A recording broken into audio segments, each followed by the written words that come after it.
AI tools నేర్చుకుని passive income సంపాదించాలనుకుంటున్నారా? పూర్తి వివరాలకు సంప్రదించండి. అందమైన జీవితం కార్యక్రమానికి స్వాగతం. నమస్తే కళ్యాణ్ నమస్తే గారు. జయ గారు. అయితే ఇక్కడ ఇంకొక చిన్న విషయం చెప్తున్నానండి. ఎందుకంటే మనం ఆ అమ్మాయి వివరాలు గోప్యంగా ఉంచాలి కాబట్టి పేరు కూడా నేను మార్చాను కళ్యాణ్ గారు. అమ్మాయి పేరు వేరే ఉంది. సో ఎందుకు మనం తెర మీద చెప్పటం, అందరికి తెలిసేలాగా చేయటం అన్నా, ఎందుకంటే ఆడపిల్ల జీవితం కదండి. Right. తన చిన్ననాటి కథ అది మళ్ళీ ఇప్పుడు రిపీట్ అవుతోంది. సో ఆ అమ్మాయికి అసలు ఏం చెయ్యాలి, ఎవరితో మాట్లాడాలి, ఎవరితో చెప్పుకోవాలి, చాలా వరకు ఫేస్ చేస్తున్న ఇష్యూ కళ్యాణ్ గారు. ఇది మీకు కొంత అవగాహన వచ్చి ఉండొచ్చు. ఎందుకు అసలు అమ్మాయి మాటల్లోనే వినేద్దాము. చేయండి. సో ఒకసారి కాల్ చేసేస్తానండి. చేయండి జయ గారు. హలో హలో, శ్రవంతి గారండి. అవునండి. నేను జయానమ్మ అందమైన జీవితం ప్రోగ్రామ్ నుంచి, సుమన్ టీవీ నుంచి కాల్ చేస్తున్నాను. అవునా మేడం, థ్యాంక్స్ మేడం, మీరే నాకు కాల్ చేస్తున్నారు. అవునమ్మా, అవునవును. బాగున్నావు తల్లి? అసలు బాలేదు మేడం, మాట వరుస చెప్పడానికి కూడా అసలు బాలేదు మేడం. అర్థమవుతోందమ్మా. అయితే నాతో పాటు డాక్టర్ కళ్యాణ్ చక్రవర్తి గారు ఉన్నారు స్టూడియోలో. ఒక్కసారి ఆయనతో మాట్లాడతాలి, నీకు మంచి సలహా ఇస్తారు. నువ్వే చెప్తావు నాకు చాలా మనసు ఊరట కలిగిందని. ఓకే ఓకే మేడం, అలాగే మేడం. ఓకే అమ్మా, సుమా మాట్లాడు. చెప్పమ్మా, ఏంటి సమస్య? సార్, నా పేరు శ్రవంతి సార్. శ్రవంతి. నాకు ఎలాంటి ప్రాబ్లం ఉందంటే చెప్పుకుంటే తీరలేనంత ప్రాబ్లం ఉంది సార్. నిజంగా అసలు మీరు నాకు కాల్ చేస్తారు అనుకోలేదు. బట్ ఇప్పుడు మీరు కాల్ చేసి మాత్రం చాలా హెల్ప్ చేశారు సార్. చెప్పు నాన్న, సమస్య ఏంటి? తప్పకుండా అమ్మా. నీ వయసు ఎంతమ్మా? 22 సార్. 22. చెప్పమ్మా, సమస్య ఏంటో చెప్పు. మ్యారేజ్ అయిందా? సార్, నేను 9th క్లాస్ లో ఉన్నప్పుడు మా ఫ్రెండ్ ఇంటికి ఇట్లా కంబైన్ స్టడీస్ కోసం వెళ్ళేదాన్ని సార్. వెళ్తుంటే ఒక రోజు చాలా లేట్ అయిపోయింది. చాలా లేట్ అయిపోయిందని నేను వస్తున్నాను సార్. దారిలో వస్తుంటే ఎవరో ఫాలో అవుతున్నట్టు అనిపించింది నాకు. ఎవరో ఫాలో అవుతున్నట్టు అనిపిస్తే ఇంకా కొంచెం ముందుకు రాగానే ఒక ఆటో ఉంది సార్. ఆటో ఉంటే అతన్ని అన్న కొంచెం ఇక్కడ ఎవరు ఫాలో అవుతున్నట్టు కొంచెం భయంగా ఉంది, జర ఏమనుకోకుంటే కొంచెం నన్ను మా ఇంటి దగ్గర నింపండి అన్న అంటే, అవమ్మా నువ్వు నా చెల్లెలు లాంటిదాన్ని, నేను సేఫ్ గా తీసుకెళ్తానమ్మా అని నన్ను ఆటో ఎక్కించుకున్నారు సార్. ఏ టైం అమ్మా? ఏ టైం అవుతుంది అప్పుడు? నైట్ 8, 9 అవుతుంది మేడం. అయిపోయిన తర్వాత చెప్పమ్మా. 9:30 అవుతుంది మేడం. తల్లి ఆటో ఎక్కించుకున్నారు. ఆటో ఎక్కించుకుని కొంచెం ముందుకెళ్ళగానే ఇట్లా టర్న్ తీసుకున్నారు. నేను చెప్పాను, అన్న మా ఇల్లు స్ట్రైట్ కే వెళ్ళాలి, ఇట్లా మీరు లెఫ్ట్ తీసుకున్నారంటే, లేదమ్మా ఇది షార్ట్ కట్, మీ ఇల్లు నాకు తెలుసు, నేను ఎప్పుడు ఇటు నుంచే వస్తుంటాను, నేను చాలా సార్లు చూసాను అన్నాడు. అన్నాక మేడం నేను కొంచెం అంటే నాకు అంత తెలియని కూడా తెలియదు మేడం, అట్లా ఆయన చెప్పింది నమ్మేశాను. సరే తీసుకెళ్తారేమో అనుకున్నాను. కొంచెం ముందుకెళ్ళగానే అన్ని చెట్లు వస్తున్నాయి, మొత్తము ముళ్ళు పొదలు అన్ని వస్తున్నాయి. అన్న నాకు మస్తు భయం వేస్తుంది అన్న, జర ఏమనుకోకుండా నన్ను మా ఇంటి దగ్గర దింపేయండి, లేకుంటే ఎక్కడ ఎక్కించుకున్నారు అక్కడనే దింపేసేయండి అని బతిలాడినా అన్నాడు మేడం. బతిలాడితే కూడా లేదు, నువ్వు ఇప్పుడు అరిచినావు అంటే మాత్రము నీకు మామూలుగా ఉండదు, నాది ఎట్లా ఉంటుందో చూపిస్తాను, నీకు చావు ఎట్లుంటుందో అట్లా చూపిస్తాను, సైలెంట్ గా నేను చెప్పినట్టు చేసినావా బతికి ఇంటికి వెళ్తావు, లేకుంటే మాత్రం నీ పని మామూలుగా ఉండదు చూడు అని తీసుకెళ్లి నన్ను లాక్కెళ్ళి ఎలా అంటే అలా నన్ను పాడు చేసేసారు మేడం. చాలా అంటే చాలా ఘోరంగా మేడం. అసలు నాకైతే అన్న నీ ప్లీజ్ అన్న మీకు కాలు పట్టుకుంటా అట్లా చేయకండి అన్న, నాకు అసలు నీకు ఎట్లా అనిపిస్తుంది, నీ చెల్లెల్లాగా అనిపించట్లేదు అంటే, ఎవరివే నువ్వు నా చెల్లెలే ఎందుకైతావే, నువ్వేనా నా అమ్మగా పుట్టినావా అని అడిగిండు. ఎట్లంటే అట్లా ఘోరంగా పాడు చేసిండు మేడం. చేసినాక మళ్ళీ నువ్వు ఎవరికైనా చెప్పినావంటే మాత్రం నిన్ను ఇంకా రెండో రోజు నువ్వు మీ అమ్మని చూడవు, మీ ఇంటిని చూడవు, రెండో రోజు తీసుకెళ్లి చంపేస్తాను. ఈసారి నువ్వు ఇంకోసారి ఇట్లా ఇటు నుంచి వెళ్తావు, నేను రోజు నేను పాలైతేనే ఉంటాను, నువ్వు ఎవరికైనా చెప్పినట్టు తెలిసినా లేదంటే నన్ను చూపించినట్టు తెలిసినా నువ్వు ఆ రోజు లాస్ట్ నీకు లైఫ్ ఉండదు, ఇంకా నేను ఆ రోజు చంపేస్తానని బెదిరించింది మేడం. ఇంకా ఇంటికి వెళ్ళినా నెక్స్ట్ డే నుంచి స్కూల్ కూడా వెళ్ళలేదు. ఒక 4 days 5 days అన్నం తినలేదు మేడం. మా మమ్మీ ఏమో మస్తు భయపడుతుంది, ఏమైందమ్మా ఇట్లా ఎందుకు అయిపోతున్నావు, ఎవరైనా ఏమన్నా అన్నారా, ఏమన్నా లొల్లయిందా స్కూల్లో, ఏమన్నా చెప్పమ్మా నాకు అంటే 4 days తర్వాత నేను చెప్పాను మేడం, మమ్మీ నాకు ఇట్లా చేసిన మమ్మీ, ఇట్లా నాకు మస్తు భయం అవుతుంది, నాకైతే ఏడిపోతుంది, ఏం చేయాలో అర్థం కావట్లే, నీకు చెప్దామంటే నువ్వు కొడతావేమని భయం అయింది మేడం. అంటే నేనెందుకు కొడతారా, నేను నీ తల్లిని కదా అని మా మమ్మీ మస్తు ధైర్యం చెప్పింది మేడం. వాడిని చూపించి అన్నది కానీ నాకు ఆ తర్వాత నుంచి వాడు కనిపించలేదు మేడం. తర్వాత నుంచి కనిపించలేదు. మా మమ్మీ ఆ ఇయర్ మొత్తము ఇంకా నాకు అలానే బ్రతకాలి, ఇక సరిగా తినకుండా. స్కూల్ కాటికి అమ్మే తీసుకెళ్లేదా తల్లి నిన్ను? మొత్తం మా మమ్మీ మేడం ఆ రోజు నుంచి నెక్స్ట్ డే నుంచి మా మమ్మీ జాగ్రత్తగా చిన్న పిల్లని పట్టుకుని వెళ్ళి స్కూల్ కి దగ్గర దింపి స్కూల్ నుంచి తీసుకొచ్చేది మేడం. భయం అయ్యి ఆఖరికి మా డాడీ కూడా ఇవన్నీ తెలియదు. మా తమ్ముడు ఉన్నాడు మేడం, నాకు ఒక తమ్ముడు ఉన్నాడు, తమ్ముడు కూడా తెలియదు మేడం. ఎవరికి చెప్పలా? ఎవరికి చెప్పలేదు మేడం. మా మమ్మీ చెప్పొద్దు అన్నది, ఎవరితో చెప్పొద్దు, నీ ఫ్రెండ్స్ తో కూడా ఎవరితో ఇట్లా చెప్పొద్దు, వద్దమ్మా ఇవన్నీ అని మా మమ్మీ నాకు చాలా ధైర్యం చెప్పింది మేడం. మా డాడీ కూడా ఇచ్చి పంపి ఎప్పుడైనా సరే మా మమ్మీయే తీసుకొస్తుంది మేడం. ఆ ఇయర్ అంతా అట్లా అయిపోయింది. ఇక 10th అయిపోయినాక డైరెక్ట్ నన్ను హాస్టల్ వేసేసారు మేడం. హాస్టల్ వేసాక ఇంకా డిగ్రీ వరకు కంప్లీట్ చేశాను. మా మమ్మీ నాకు ఇక డిగ్రీ అయిపోయాక పెళ్లి చేసుకుంది కానమ్మా, ఇంకా చదువు అయిపోయింది కదంటే, లేదమ్మా నాకు పెళ్ళొద్దు, ఏమొద్దు, నాకు అసలు ఇలా అయిపోయింది, వాళ్ళకి తెలిస్తే ఎవరికైనా తెలిస్తే మళ్ళీ అసలు మేడం చాలా అంటే చాలా, అసలు అది నా మైండ్ లో ఎలా నాటుకుపోయిందంటే నన్ను అంత ఘోరంగా చేశారు మేడం వాడు ఆ రోజు.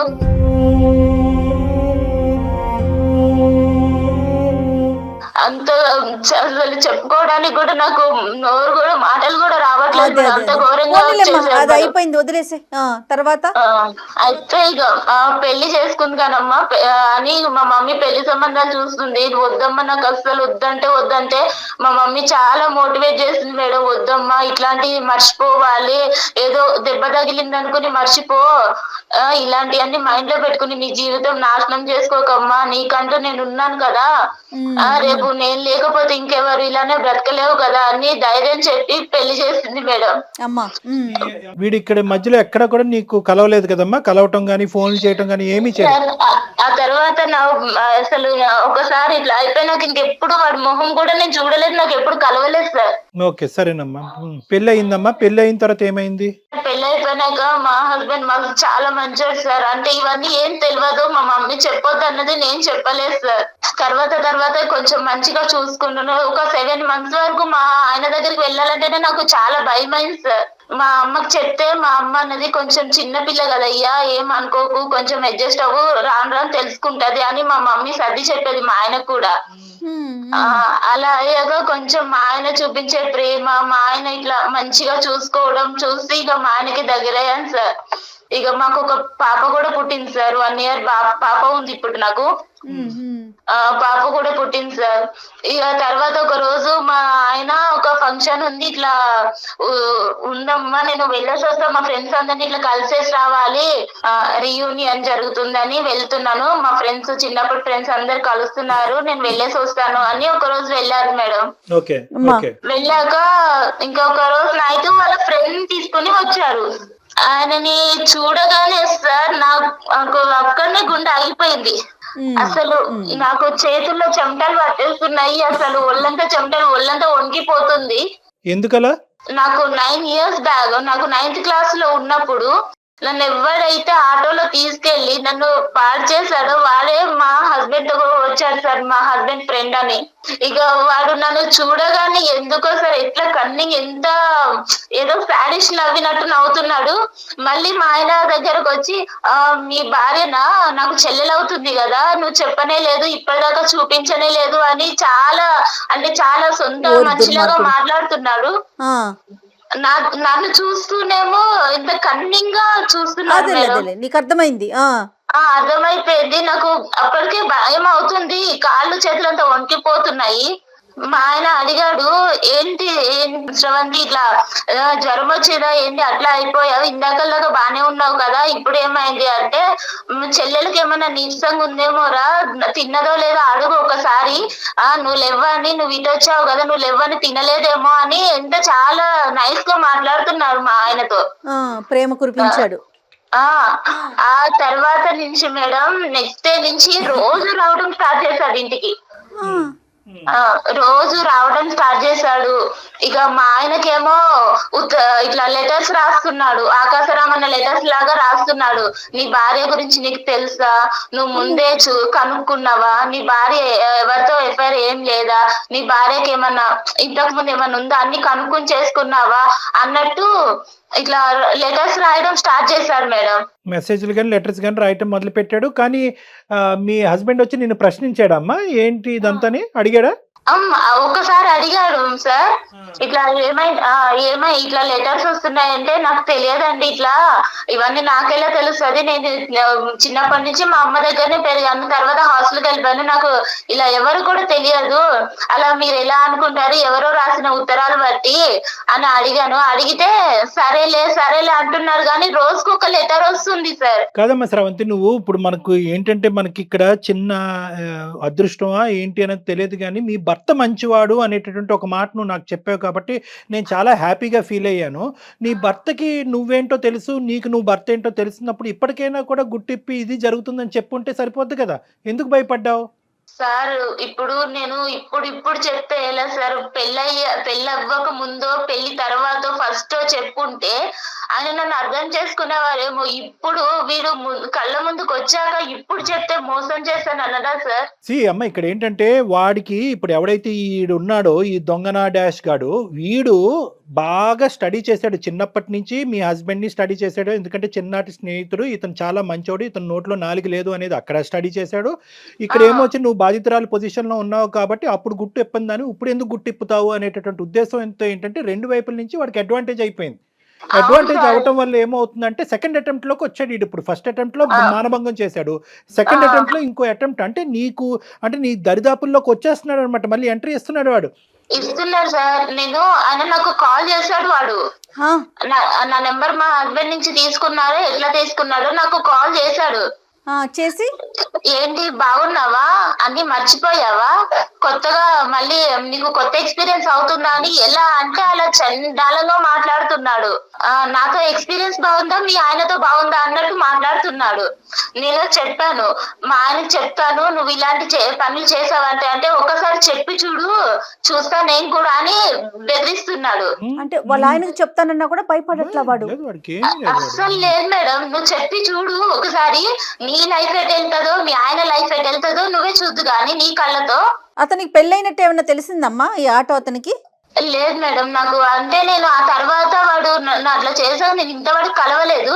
కాదు, మీ ఆయన ద్వారా ఇప్పుడు ఈ 10 రోజుల్లో? లేదు మేడం, వాడి ప్రస్తావన ఎత్తాలంటేనే నాకు భయంగా ఉంది మేడం. మా ఆయన దగ్గర నువ్వు చెప్పాల్సింది కదా, ఎందుకు వేరే వాళ్ళని ఇంటికి తీసుకొస్తున్నావు, పద్దాక తీసుకురా, మాకు నాకు ఇబ్బందిగా ఉంది అట్లా ఏదన్నా చెప్పకపోయావు? అంటే చెప్పాను మేడం, అంటే మా ఇంటికి ఇంతకు ముందు కూడా మా ఆయన ఫ్రెండ్స్ చాలా మంది వచ్చేవాళ్ళు.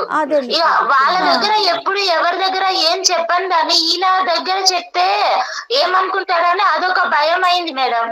అయినా ఈయన మా ఆయన ఉన్నప్పుడు నా దగ్గర నాతో చాలా మంచిగా ఒక సొంత చెల్లెలతో మాట్లాడినట్టు మాట్లాడుతున్నాడు. తిన్నావా చెల్లెమ్మ, తినలే, ఏం చేస్తున్నావమ్మా, పాప ఎలా ఉందమ్మా అని మాట్లాడుతున్నాడు. దుర్మార్గుడు. అలా ఉన్నతని మీద నేను కంప్లైంట్ ఇద్దామన్నా కూడా నాకు ధైర్యం సరిపోవట్లేదు మేడం.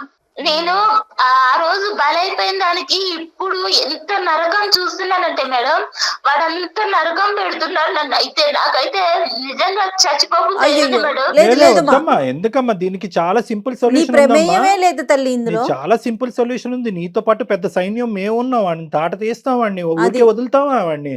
నువ్వు ఎందుకు అంత భయపడుతున్నావు? నీ భర్త మంచివాడు, అది ప్రధానమైనటువంటి అంశం. నువ్వు నీ భర్తకి చెప్పొచ్చు. మీ అమ్మ అంటే కనుక ఇద్దరు ఆడవాళ్లే కాబట్టి తమ్ముడికి చెప్పొద్దు, నాన్నకి చెప్పొద్దు అని చెప్పి 10 సంవత్సరాల పాటు కవర్ చేసింది. కానీ లోకం మారింది, పరిస్థితులు మారింది, వ్యవస్థ మారిందమ్మా. ఇక నీకు నీ కొండంత అండగా పెద్ద పోలీస్ వ్యవస్థ ఉంది, అందరూ ఉన్నాం.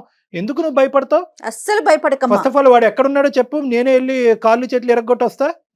వాడు ఇక్కడే ఉన్నాడు సార్, మీకు కావాలంటే నేను కాన్ఫిడెన్స్ లో పెడతా, ఒక్కసారి మీరు వినండి సార్ వాడి మాటలు. మేము ఉన్నామని చెప్పొద్దమ్మా, మేము ఉన్నామని చెప్పొద్దు. వాడు ఫోన్ కట్ చేసి పారిపోతాడు. ఈ లోపల మనం వాడు ఎక్కడున్నాడు ఏంటి అనేది ట్రాక్ చేయడానికి ఉపయోగపడుతుంది. నువ్వు మామూలుగా మాట్లాడి ఏమీ లేనట్టుగానే అందమైన జీవితం అని మా ప్రోగ్రామ్ గురించి ఏమీ చెప్పొద్దు నువ్వు.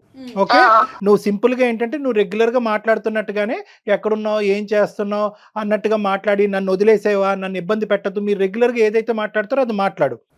సరేనా? ఆ తర్వాత వాడు గొంతుకు లెగుస్తా చూడు, అప్పుడు నేను జయ గారు అందుకుంటాం. నువ్వు ఇంట్రడ్యూస్ చేయొద్దు, మమ్మల్ని ఇంట్రడ్యూస్ చేయొద్దు. నేను ఆల్రెడీ లాస్ట్ టైం సూసైడ్ చేసుకుందామని సూసైడ్ దాకా వెళ్ళాను సార్, కానీ నా పాప మొహం చూసి వెనక్కి వచ్చేసాను సార్. ఇప్పుడు బ్రతకాలన్నా కూడా నాకు అసలు వేరే లేకుండా అయిపోతుంది సార్. ఒకటి ఇప్పుడు స్రవంతి బంగారం, ఒకే మాట చెప్తున్నాను, ఇది నీ గురించి నేను చేయట్లేదు.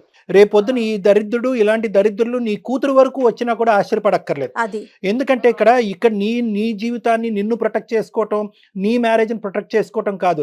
ఇలాంటి ఎదవలు ఎక్కడున్నా కూడా వాళ్ళని వెతికి పట్టుకుని మనం వాళ్ళకి శిక్షించాలి. సరైనటువంటి శిక్ష పడేటటువంటి విధంగా నువ్వు ఈ రోజు ఒక సంఘ సేవకురాల్లాగా ఒక సామాజిక పరమైనటువంటి సేవ చేసి మా వరకు వచ్చావు. నీతో పాటు మేము కలిసి ప్రయాణం చేస్తాం. తప్పకుండా. ఈ కేసును మాత్రం ఇది కేవలం నా కేసు అనేటటువంటి విధంగా తీసుకెళ్లొద్దమ్మా. నువ్వు గొంతెత్తి మాట్లాడాలి. ఇది మనం ఖచ్చితంగా వాడిని శిక్షించాలి. కాబట్టి నీ యొక్క తోడ్పాటు మాకు కావాలి. నీలాంటి ఆడపిల్లలందరికీ కూడా ఇలా కూడా నేను బయటికి రావాలని తెలియాలి తల్లి. ఇంకోటి ఏంటంటే, దయచేసి నీ మనసులో నువ్వు పోస్ట్ ట్రామాటిక్ స్ట్రెస్ డిసార్డర్ అంటారమ్మా. అంటే ఒక ఆడపిల్లకి ఇలా మానభంగం జరిగినప్పుడు ఆ జ్ఞాపకాల నుంచి బయట పడలేక చాలా మంది ఏంటంటే పెళ్లిళ్ళు చేసుకోరు, కొంతమంది పెళ్లిళ్ళు చేసుకున్నా కూడా సంసారం కూడా చేయడు, మగజాతిని అసహించుకుంటూ ఉంటారు. ఇప్పుడు ఇదేంటంటే దీంతో పాటు వీడు మళ్ళీ నీ ఎదురుగుంట ప్రత్యక్షమయ్యాడు. ప్రత్యక్షం అవడంతో నీ పాత జ్ఞాపకాలు వచ్చి రేపు నువ్వు కంప్లీట్గా మెంటల్ పేషెంట్ అవుతావు అనేటటువంటిది కూడా మనకు తెలియదు. ఇది నెంబర్ 2. నెంబర్ 3 ఏంటంటే కనుక, ఇక్కడ ఫస్ట్ ఆఫ్ ఆల్ నీలాంటి ఆడపిల్లలు ముందుకొచ్చి గొంతిప్పి ఎందుకు మాట్లాడాలి అంటే కనుక, ఫస్ట్ మీకు తగినటువంటి రక్షణ కల్పించిన తర్వాత, రక్షణ తీసుకున్న తర్వాత మీరు మాట్లాడండి. నెంబర్ 1. నెంబర్ 2 ఏంటంటే, గిల్ట్ తీసేసేయండి. వాడికి ఏదో నువ్వు కోఆపరేట్ చేసినట్టుగా దయచేసి ఫీల్ అవ్వద్దు. నీ మీద ఒక హత్యాయత్నం జరిగింది, మానభంగం జరిగింది నీ మీద. కాబట్టి ఫస్ట్ ఆఫ్ ఆల్ నీ మైండ్లోంచి ఏంటంటే, నీ భర్తతో చెప్తున్నప్పుడు కానీ, మాతో చెప్తున్నప్పుడు కానీ, సమాజంలో రేపొద్దున ఎవరైనాతో మాట్లాడే పెద్దలతో మాట్లాడే పరిస్థితి వచ్చినప్పుడు నేను తప్పు చేశానేమో అనేటటువంటి ఫీలింగ్తో నువ్వు బయటకు రా. నువ్వు ఏ తప్పు చేయలేదు. నువ్వు నిన్ను సేవ్ చేసుకోవటమే కాకుండా వీడు చాలా మందితో ఇటువంటి ఆట ఆడుంటే కనుక అటువంటి ఆడపిల్లలందరూ కూడా ఈరోజు బయటకు వస్తారు. ఆ ఆడపిల్లలందరూ కూడా బయటకు రావాలి. వాళ్ళకు కూడా మనం రక్షణ కల్పించిన వాళ్ళం అవుతాం. ఇది ఇప్పటిదాకా నాకు మా అమ్మకే మాత్రమే తెలుసు సార్ ఈ విషయం అనేది.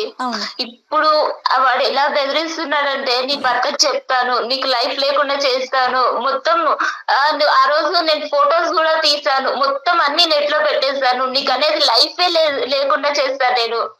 నీ భర్తకు చెప్పాక ఒక్కసారి నువ్వు అనుకుంటున్నావు కదా నా భర్త ఉన్నాడు అని, నువ్వు నాకు లొంగట్లేదు కదా, నీ భర్తనే నీకు కాకుండా చేస్తాను అని ఎట్లా బెదిరిస్తున్నాడు మేడం. నువ్వేమి భయపడకమ్మా, డాక్టర్ గారు ఉన్నారు, సుమన్ టీవీ తరపున మేమున్నాము. అంత చేయాలి అంటే కనుక ఫస్ట్ ఆడు ఉండాలి కదమ్మా. ఫస్ట్ అదంతా మేము చూసుకుంటాం. ఇప్పుడు వరకు నువ్వు ఒక్కదానివే లోపల యుద్ధం చేసావు.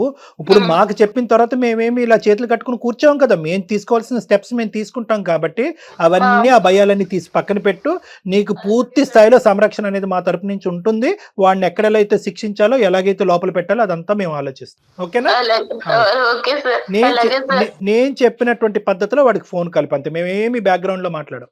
ఓకే సార్, అలాగే కలుపుతున్నాను సార్. కల్పమ్మ. వాడి పేరేంటమ్మా? వాడి పేరు శ్యామ్ సార్. శ్యామ్, కల్పమ్మ చెప్పు. ఇంతమంది పసిపిల్లల అబ్యూస్ కి గురవుతున్నారు కదా కళ్యాణ్ గారు. మన దగ్గరికి వచ్చింది హ్యాపీ రామమ్మాయిలు ఎంతమంది ఉన్నారు? మీరు మాట్లాడుతున్న వ్యక్తి మీ కాల్ ను హోల్డ్ లో ఉంచారు. వాడి బాధితులు ఎంతమంది ఉన్నారు? ఇటు ఫ్యామిలీకి చెప్పుకోలేరు. హలో హలో, ఏం సంగతి? కాదు, నేను చెప్పేది ఒకసారి విను ప్లీజ్. నువ్వు నన్ను ఇలా ఏడిపించకు. ఇలా నువ్వు కాల్ చేస్తేనే నాకు హార్ట్ అటాక్ వస్తుంది, నాకు గుండెల్లో వణుకొస్తుంది. ప్లీజ్ నీకు దండం పెడతా. ఎందుకు నన్ను ఇంత బ్లాక్ మెయిల్ చేస్తున్నావు? నువ్వు చేసిన దానికి ఏ రోజైనా నేను బయట పెట్టానా?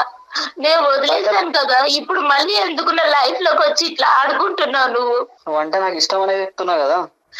నువ్వు ఏమని ఇష్టం అంటున్నావు? ఒకసారి పాడు చేసేసి నన్ను నా లైఫ్ అంతా పాడు చేసేసావు. నాకంటూ వెనక్కి తిరిగి చూసుకుంటే నువ్వు చేసిన అగాయించిన తప్ప నాకంటూ ఒకటి సంతోషం అనేది లేకుండా చేసావు. మళ్ళీ ఇప్పుడు నా భర్తతో, నేను కొద్ది గొప్ప మర్చిపోయిన భర్తతో సంతోషంగా ఉంటే ఇప్పుడు మళ్ళీ నువ్వు నా లైఫ్ లోకి వచ్చి నా లైఫ్ నాశనం చేయాలని చూస్తున్నావు. ఏం అధికారం ఉందని చెప్పు నా లైఫ్ ని ఇట్లా ఆడుకుంటున్నావు? నా మీద ఇష్టం ఉంటేనే కదా నువ్వు ఇన్ని రోజుల పంట చెప్పకుండా ఉండేది. నేను ఇష్టంతో కాదు, నా తల్లి చెప్పిన మాట కోసం, మా అమ్మ వద్దమ్మా ఆడపిల్ల జీవితం బయటికి వెళ్తే అల్లరవుతుందని మా అమ్మ నాకు చెప్పిన మాట కోసం నేను చెప్పలేదు. నాకు అవన్నీ సంబంధం లేదు. ఒప్పుకుంటున్నావా లేదా? నీ బండారం మొత్తం బయట పెడతా, మీ ఆయనకు మొత్తం చెప్పేస్తా నేను. నీకు దండం పెడతా, ఇలాంటివన్నీ చెయ్యకు ప్లీజ్, నన్ను వదిలేసేయు. అవన్నీ నాకు ఎందుకు సంబంధం నీకు లేదు. నీ ఇంట్లో నాకు ఉండవు ఒక్కసారి- కదా. నేను నిన్ను కోరుకుంటున్నా, ఒక్కసారి నువ్వు కావాలని కోరుకుంటున్నా. నువ్వు వస్తావా లేదా? నేను రమ్మంటావా నన్ను? నేను రాలేదు, నీకు దండం పెడతా ప్లీజ్. ఇంత అవన్నీ రిక్వెస్ట్ లేదు, చేస్తున్నాను కదా, ఇంత నువ్వు రిక్వెస్ట్ చేస్తున్నాను నాకు కదా. చిన్నప్పుడే నచ్చినావు. ఇప్పుడు నువ్వు ఇంకా చాలా అందంగా ఉన్నావు. ఇప్పుడు నువ్వు కావాలని కోరుకుంటున్నా. లేదు అంటే నీవన్నీ నా దగ్గర ఉన్నాయి, అన్ని బండారం మొత్తం బయట పెట్టేస్తా నేను. మీ ఇంట్లో ఆడవాళ్ళు ఉండరా? నీకు అమ్మ అక్క చెల్లి ఎవరు లేరా? అవన్నీ నీకు సంబంధం లేదు. నువ్వు ఒప్పుకుంటున్నావా లేదా? నీ అన్ని బయట పెట్టమంటావా? ఏం బయట పెడతావు? నాకు చచ్చిపోమంటావా చెప్పు. ఎందుకు ఇంత ఏడిపిస్తున్నావు? నేను ఏమన్నా అన్యాయం చేస్తానా నీకు అసలు? నేనంటే ఇష్టం ఉంటేనే కదా నువ్వు ఇన్ని రోజుల పాటు సైలెంట్ ఉన్నది. నేను అంటే ఇష్టం ఉండి కాదు సైలెంట్ గా ఉన్నది. నా భర్త మీద గౌరవంగా నేను సైలెంట్ గా ఉన్నాను. ఇప్పుడు నేను కావాలనుకుంటున్నా నేను ఏం కావాలనుకుంటున్నా? నేనేం వస్తువులు అనుకుంటున్నావా నువ్వు కావాలనుకోవడానికి? నేను ఇంకొక భార్యని, నీకు తెలుసా, కనిపిస్తుందా? ఇంటికి వచ్చినప్పుడల్లా చెల్లెమ్మ చెల్లెమ్మ అని పిలిచి నా భర్త ముందు నీకు అలా ఎలా మాట్లాడాలనిపిస్తుంది? నేను ఇలానే ఉంటా. నాకు కావాలనుకుంటున్నా. నువ్వు ఇప్పుడు అందంగా ఉన్నావు కాబట్టి నువ్వు కావాలనుకుంటున్నా. అప్పుడు నీ చెల్లి అందంగా ఉంటే ఎవరి దగ్గరికైనా పంపిస్తావా? నాది ఇంతే, నేను ఇంతే, నా వరుసనే ఇంత. నీకు ఇష్టం వచ్చినట్టుంటే సరిపోతుందా? వేరే వాళ్ళ ఇష్టాలు అర్థం చేసుకోవా? వేరే వాళ్ళ బ్రతుకులు నాశనం అయిపోతాయి అని ఆలోచించుకోవా? నువ్వు ఒప్పుకుంటున్నావా లేదా? ఒకటి చెప్పు ప్లీజ్, నీకు దండం పెడతా, నన్ను వదిలేస్తే. ఏం ఒప్పుకోవాలి? నాకు భర్త ఉన్నాడు, పాపం ఉంది. ఇప్పుడు ఒక్కసారి నా బ్రతుకు మీద ఆశ నా కలిగింది. దగ్గరికి వచ్చేసి నీ ఇష్టం, నీ లైఫ్ నీ ఇష్టం. ఏం ఇష్టము? నా బ్రతుకే నాశనం చేసేసరికి ఇంకా ఏమి ఇష్టం ఉంటుంది? ఇంకా నాశనం అయిపోతుంది, ఇంకా గలీజ్ అయిపోతుంది. మరి ఇవన్నీ మీ ఆయన హలో? ఇంకా ఘోరం అయిపోతుంది. మరి హలో బాబు. హలో బాబు. హలో, ఆ, ఎవరు సార్? నేనా? నువ్వెవరు చెప్పు, నీ పేరేంటి? సార్ నా పేరు శ్యామ్ సార్. Right okay. నా పేరు డాక్టర్ కళ్యాణ్ చక్రవర్తి. నేను సుమన్ టీవీ అందమైన జీవితం నుంచి మాట్లాడుతున్నాను. మీకేం సంబంధం సార్? అమ్మాయి అదే సంబంధం ఏంటి అన్నది నేను చెప్తాను. ఇప్పుడు వరకు ఆ అమ్మాయి గొంతిప్పలేదు, ఇప్పుడు గొంతిప్పి మాట్లాడింది. ఆ అమ్మాయి తరపున మేము ఉన్నాము. అసలు ఎవడ్రా నువ్వు? ఎవడు నువ్వు అసలు? మీకేం సంబంధం? ఏ సంబంధం ఉందో లేదో తర్వాత తేల్చుకుందాము. నువ్వు ఎక్కడున్నావు చెప్పు ఫస్ట్. అసలు నువ్వు ఎవడు అసలు? ఏం చేసావు ఈ అమ్మాయితో చిన్నప్పుడు? అవసరం లేదు కదా సార్. పర్సనల్ బొక్క ఏంద్రా మాట్లాడేది నువ్వు? నీకెందుకు సార్? తన పర్సనల్, నీకేంటి ఏం మాట్లాడుతున్నావు నువ్వు ఏం చేసావు ఈ అమ్మాయితో చిన్నప్పుడు? ఇప్పుడు ఏం చేస్తున్నావు? ఎంతమంది ఆడవాళ్ళు నీ లిస్ట్ లో ఉన్నారు? ఎంతమంది ఆడవాళ్ళతో జీవితాలతో నువ్వు ఆడుకుంటున్నావు? ఎంతమంది ఆడవాళ్ళని మానభంగం చేస్తావు? ఎంతమంది ఆడవాళ్ళని బ్లాక్ మెయిల్ చేస్తున్నావు? నా ఇష్టం సార్. ఊసలు లెక్క పెట్టలేదు నువ్వు ఇప్పుడు వచ్చి. హలో, మక్కులు ఎరదంటారు. ఎవరనుకున్నావు? ఎవరు సార్? చూసుకుందాం ఏం మాట్లాడుతున్నావు నువ్వు? చూసుకుందాం సార్. ఏం చెప్తారో చేసుకోండి సార్. ఏం చేస్తారో చేసుకోవాలట కళ్యాణ్. ఏం చెప్తారో చేసుకోండి. నువ్వు ఎంతమంది ఉన్నారు? నువ్వు ఎంతమందితో ఇలా ఆడుకున్నావు అన్నది ఒక్కసారి నాకు చెప్పు. ఈ అమ్మాయి ఒక్కతేనే ఎంతమంది ఉన్నారు? మొత్తం అందరినీ, ఆడపిల్లలందరూ ఎవరినైతే నువ్వు ఆడుకున్నావు అందరినీ బయటకు తీసుకొస్తా. అమ్మాయి నా పర్సనల్ సార్. మీరెవరు సార్ మధ్యలో? మీకేం సంబంధం సార్? ఏంటి పర్సనల్? నా పర్సనల్ అమ్మాయి. పర్సనల్. నువ్వు ఎక్కడున్నావు చెప్పు అసలు. ఎక్కడున్నావు? ఏ ఊర్లో ఉన్నావు నువ్వు? నీ వాయిస్ అంతా రికార్డ్ అవుతుంది. నువ్వు ఎక్కడున్నావు మొత్తం అంతా ట్రాక్ చేస్తున్నావు. నీ లొకేషన్ నాకు తెలుసు. కానీ సార్ భయపడేది లేదు, సమస్యలే. భయపడే సమస్య అదే మాట మీద అదే నీ సంగతి ఏంటో మేము తెలుస్తాము. నీతో ఒక్క నిమిషం కూడా ఇంకెక్కువ మాట్లాడవలసినటువంటి అవసరం లేదు. ఏమయ్యా, నీకు ఒక తల్లి, ఒక అక్క, ఒక చెల్లి ఉందా? నువ్వు మనిషివా? మొత్తం బయట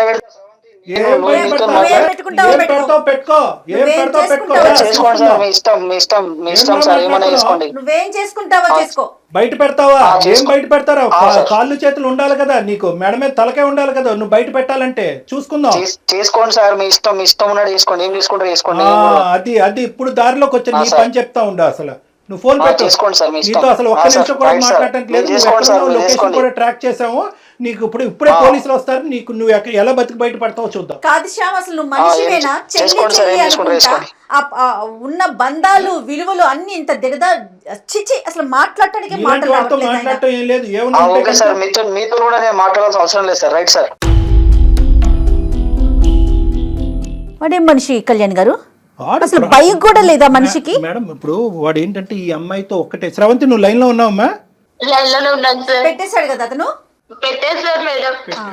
చూసారా సార్ మీ ముందు ఎలా మాట్లాడుతున్నాడు, లేదు, మీకు అమ్మ. ఎంత టార్చర్ పెడుతుంటారా? అమ్మ ఇది సుమన్ టీవీ వరకు స్రవంతి తీసుకొచ్చినటువంటి ఒక కథ మాత్రమే. ఇలాంటి ఎన్ని కథలు ఉన్నాయేమో అన్నట్టు నాకు అనిపిస్తుంది. ఎందుకంటే కనుక మనం ఎందుకు ఎవరినైనా క్రానిక్ అఫెండర్ అని మనం ఎప్పుడు అంటాం, పీడోఫైల్స్ అంటాం. అంటే చిన్నపిల్లల్ని సెక్షువల్గా మానభంగం చేసుకుంటూ వాడుకుంటూ పెద్దవాళ్ళకి చెప్పకుండా భయపెడుతూ వాళ్ళ నోట్లో గుడ్డలు కూరేటటువంటి ఇలాంటి వాళ్ళు పీడోఫైల్స్ అంటారు. ఎందుకు వీడి గురించి ఇంత ప్రత్యేకంగా మనం ఈ రోజు మాట్లాడుకోవాలి, నాకు ఎందుకు అంత స్థాయి కోపం వచ్చిందంటే ఈ టోన్లో నేను ఎప్పుడూ మాట్లాడలేదు. అవును. ఎందుకంటే వీళ్ళందరూ చాప కింద నీరులాగా చాలా మంది ఆడపిల్లలతో కుటుంబ సభ్యుల్లోనే ఉండేటటువంటి ఎదవలు కొంత ఉన్నారమ్మా. అవునండి. ఈడంటే కనుక బయట ఎక్కడి నుంచో పరిచయం అయ్యి నీకు తెలిసి తెలియకుండా ముక్కు మొహం తెలియని వాడు ఆటో ఎక్కావు. నీలాంటి ఆడపిల్లలు ప్రధానంగా గుర్తుపెట్టుకోవాల్సినటువంటి ముఖ్యమైనటువంటి అంశం ఏంటంటే ఇటువంటి వాళ్ళు ఉంటారు, తస్మాత్ జాగ్రత్త. మీ ఎడం వైపు కుడివైపు ఎక్కడన్నా ఉంటారు, మీ కుటుంబంలోనే ఉంటారు, మీ స్నేహితుల మధ్యలో అన్నా ఉంటారు, స్కూల్లో అన్నా ఉంటారు, ఆటో డ్రైవర్లు రిక్షా డ్రైవర్లు లాగా ఉండొచ్చు. తస్మాత్ జాగ్రత్త అనేది ఈరోజు నీ ద్వారా మేము అందరికీ చెప్పేటటువంటి మెసేజ్. వీటిని ఎందుకు క్రానిక్ అఫెండర్ అన్నానంటే వీడు అప్పుడు తప్పు చేశాడు, ఈ మధ్యలో అంటే నువ్వు 9 సంవత్సరాలు 10 సంవత్సరాల పాటు ఏర్పడినటువంటి గ్యాప్లో ఎక్కడ కూడా వాళ్ళు మార్పు రాలేదు. ఎందుకంటే కనుక వాళ్ళకి ఇచ్చేటటువంటి బలం ఏంటంటే మీలాంటి ఆడపిల్లలు నమ్మి అక్కడికి వెళ్ళటం అనేటటువంటి ఒక బలం అయితే మీరు మీ తల్లులు ఏంటంటే ప్రాణభయాలతో పరువు భయాలతో ఏంటంటే ఇది గుప్పుట్లో పెట్టేసి ఇలా కప్పేస్తారు చూడు, బయట ప్రపంచానికి తెలియకుండా. అది మీ వరకు మీకు న్యాయం అనిపించవచ్చు, ఏదో జరిగిపోయిందమ్మా వదిలేద్దామమ్మా పెళ్ళి అని చెప్పి పెళ్ళి అవ్వాలనేటటువంటి దాస్తారు చూడు, అది వాళ్ళ బలం. ఆ బలంతో ఏంటంటే ఈరోజు మళ్ళీ 9 సంవత్సరాల తర్వాత ఆడు మీ ఆయన్ని బాగా స్టడీ చేశాడు, నిన్ను బాగా స్టడీ చేసి మీ ఆయన దగ్గర మార్కులు కొట్టేసేటటువంటి విధంగా కొట్టేసి ఎక్కడా కూడా 0.5% పశ్చాత్తాపం కూడా పొందకుండా నిన్ను మళ్ళీ ఈరోజు మళ్ళీ ఇచ్చేయడానికి ట్రై చేస్తున్నాడు. సో ఇలాంటి వాళ్ళకి మనం ఎప్పుడు కూడా గుర్తుపెట్టుకోవాల్సింది ఏంటంటే మనం జాగ్రత్తగా ఉంటాం, రెండోది గొంతు విప్పి మాట్లాడటం. ఎందుకంటే ఇప్పుడున్నటువంటి వ్యవస్థలో అమ్మ ఏదో స్రవంతి ఇక్కడికి వచ్చేసి చెప్పేసింది అని పబ్లిక్ అందరికీ చెప్పేసి నీ ఫోటోలు ఇవన్నీ చూపెట్టడం జరగదు. అందు గురించే ఏంటంటే చాలా గోప్యంగా ఉంటుంది, ఇలాంటి అంశాలు కూడా చాలా గోప్యంగా ఉంచుతాం అనమాట. పోలీస్ వ్యవస్థ కూడా చాలా గోప్యంగా వస్తుంది, ఇన్వెస్టిగేషన్ చాలా గోప్యంగా ఉంటుంది. మీ పరువులు ఎక్కడికి పోవు. నువ్వు అవన్నీ దాచిపెట్టేసి ఈరోజు ఆఖరికి నీ ప్రాణాల మీద తీసుకొచ్చి నీ భర్తకు కూడా చెప్పనటువంటి పరిస్థితికి తీసుకొచ్చావు. అర్థమైందమ్మా? సో నీకు ఇక్కడ భయపడవలసినటువంటిది ఏమీ లేదు. వాడి లొకేషన్ ఏంటి, వాడు ఎక్కడుంటాడు ఏంటి మొత్తం ట్రాప్ చేసాం, మనం ట్రాక్ చేశారు మన వాళ్ళు. సో ఇప్పుడే ఇమీడియట్గా నువ్వు ఫోన్ పెట్టేసిన తర్వాత నువ్వు ఎక్కడుంటే చెప్తే కనుక మా వాళ్ళు నీ దగ్గరకు వస్తారు, నిన్ను మా దగ్గర తీసుకొస్తారు. ఇక్కడి నుంచి మనం పోలీస్ స్టేషన్కి వెళ్దాము, తగినటువంటి కంప్లైంట్ ఇద్దాము, వాడిని వెంటనే కటకటాలు వెనకతలు పంపించేటటువంటి ప్రయత్నం చేద్దాం. దీనికల్లా నువ్వు ధైర్యంగా ఉండాలి తల్లి, అదొక్కటే నువ్వు చేయాల్సింది, నువ్వు ధైర్యంగా ఉండాలి. నువ్వు మాట్లాడాలమ్మా, మాట్లాడాలి. అంతే కదా కళ్యాణ్ గారు? అలాగే సార్, అలాగే మేడం. Okay okay. మీరు ఒక్కసారి హెల్ప్ చేసి పెడితే నా ప్రాణాలు కాపాడాలి వచ్చేస్తారు. వాడు బెదిరింపులు వాడి కోసం నీ ప్రాణం ఎందుకమ్మా పణంగా పెట్టాలి స్రవంతి? ఇది మా బాధ్యత, ఇది మా బాధ్యత. నీకు ఒక కూతురు ఉంది, నీకు ఒక జీవితం ఉంది, నువ్వు కూడా కొద్దిగా స్వార్థంగా ఆలోచించాలి. వాడెవడో ఎదవ వల్ల నువ్వు ఈరోజు ప్రాణాలు తీసుకోవాల్సినటువంటి అవసరం లేదు. ముందుకి రా, రాణి లక్ష్మీబాయి లాగా ఫైట్ చేయి, నీతో పాటు మేము ఉన్నాం. ఖచ్చితంగా సుమన్ టీవీ ఉంది, డాక్టర్ గారు ఉన్నారు, అందరం ఉన్నామమ్మా. వ్యవస్థలో ఉన్నాం మనమేమి ఎక్కడ మనుషులు లేని చోట కాదు ఉన్నది. ధైర్యంగా ఉండు, నువ్వు ధైర్యంగా ఉండు. నెక్స్ట్ ఏం చేద్దాం అనేది ఆలోచిద్దాం, సరేనా? నువ్వు అసలు ముందు అసలు నీకు ధైర్యమైన ఏంటంటే సుమన్ టీవీ అందమైన జీవితానికి నువ్వు ఎప్పుడైతే మెయిల్ చేసావో అప్పుడే నీకు ధైర్యం ఉన్నట్లే. ఓకే, అర్థమైందమ్మా? నువ్వు ఎక్కడ తగ్గద్దు, నువ్వు జాగ్రత్తగా ఉండు, తలుపులు వేసుకుని ఉండు, జాగ్రత్తగా ఉండు. మేము ఇప్పుడే ఏ స్టెప్స్ తీసుకోవాలో ఆ స్టెప్స్ తీసుకుంటాం. నీ లొకేషన్ షేర్ చేయమ్మా, నీ అడ్రస్ కూడా షేర్ చేయి, మేము చేస్తాం ఏం చేయాలంటే. ఓకే చేస్తాను సార్. ఇప్పుడు అది బెదిరించాలి కదా, వాడు ఇప్పుడు ఇంటికి వచ్చి ఏం చేయాలి? ఏం చేయడమ్మా, వాడు ఏమి చేయడమ్మా. మేము తక్షణమే నీ చుట్టుపక్కల ఉండేటటువంటి వాళ్ళతో కూడా మేము మాట్లాడతాము, పోలీసులను కూడా అక్కడ దగ్గరలోకి పంపిస్తాము. మొత్తం నీకు కావాల్సిన రక్షణ అంతా కూడా మేము ఇస్తాం, డోంట్ వరీ. వాడు ఎప్పుడైతే ఇప్పుడు డాక్టర్ గారు మాట్లాడారో అప్పుడే అతనికి అర్థమైంది, ఓహో ఈ అమ్మాయి ఎవరికో చెప్పేసింది అన్న విషయం అతనికి అర్థమైపోయే ఫోన్ పెట్టేశాడు. ఓకేనా? నువ్వేం భయపడకు తల్లి. మేడం చిన్న హెల్ప్ చేయండి మేడం, చిన్న ఒక్క సాయం చేయండి మేడం. చెప్పమ్మా, చెప్పు. ఈ విషయం నా భర్తకి నేను ఎలా చెప్పాలో నాకు అర్థం కావట్లేదు madam. Okay okay, don't worry అమ్మా, డోంట్ వరీ. ఆ పాత్ర కళ్యాణ్ గారు తీసుకుంటారు. భర్తకి అర్థమయ్యేలాగా కొంచెం చెప్పండి మేడం. తప్పకుండా. అన్ని జాబ్స్ కంటే ఈ రోజు మాకు పెట్టినటువంటి అన్ని జాబ్స్ కంటే ఈజియెస్ట్ ఉద్యోగం అదొకటే, అదే జాబ్. ఇప్పుడు మీ భర్తకి చెప్పడం చాలా సులభం. అది మా ద్వారా మేము టేకప్ చేసి ఇంత చేసేటటువంటి వాళ్ళు అది చెప్పడం. నీ పెళ్లికి కానీ నీ జీవితానికి కానీ ఎటువంటి డోకా లేదు. మీ భర్తకి సరైనటువంటి పద్ధతిలో మేము చెప్తాం. డాక్టర్ గారు ఎలా కన్వే చేయాలో అలా కన్వే చేస్తారు. అతని ఓకే, సపోర్ట్ కూడా మనకు ఉంటది. ఓకేనా? అలాగే నువ్వు ధైర్యంగా ఉండు. ఓకేనమ్మా, బాయ్ అమ్మా, టేక్ ఓకే సార్, అలాగే సార్. Bye bye. కళ్యాణ్ గారు ఇప్పుడు నెక్స్ట్ ఏం చేద్దామండి? నో అమ్మా, మన ఇమీడియట్ గా ఇప్పుడు అమ్మాయి ఫోన్ పెట్టేసింది, లొకేషన్ కూడా షేర్ చేసి ఉంటుంది Okay, అమ్మాయికి. అక్కడికి మన మనుషులను పంపించడం, ఈ లోపల మనం పోలీస్ కంప్లైంట్ ఇచ్చేసి పోలీసులను కూడా తీసుకుని మనం కూడా ప్రత్యేకంగా అక్కడికి వెళ్దాం. రైట్ అండి, థ్యాంక్ యూ సో మచ్. నమస్తే. సుమన్ టీవీలో మీ పర్సనల్ అండ్ బిజినెస్ ప్రమోషన్స్ కోసం కింది నెంబర్కి కాంటాక్ట్ చేయండి.